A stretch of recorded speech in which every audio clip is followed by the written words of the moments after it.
आज आम बनवा आम गाँव पोखरीर मेजी माछ भजा। चलतु मेजी भजा केमी मुझे चलतु आम देखी नवा। प्रथम मेजी माछ गुड़ा को बढ़िया से आम धोई नवा, तापर हलदी गुंड देदेबा, लंका गुंड देदेबा, स्वाद अनुसार लुण देदेबा, आपको बढ़िया से आम गोले नवा।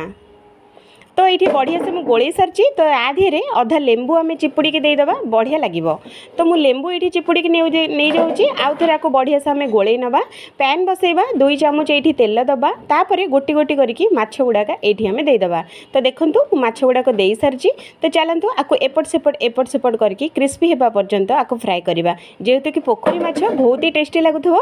तो गाँव माछ तो आप निहाती जानी जदि गाँ पोखरी माछ जदि खाऊँगी तो निहाती टेस्टा केमी लगे निहाती कमेंट करके जनइबे। तो देखूँ आम गाँ पोखरी मेजी माछ भजा पूरा रेडी हो गला। जदि वीडियोटा टिके हेले भी कोठी भल लगे तो लाइक शेयर सब्सक्राइब करवा जमा भी भूलिबेनी। तो आउ थे देखा आ गोटे फ्रेश वीडियो।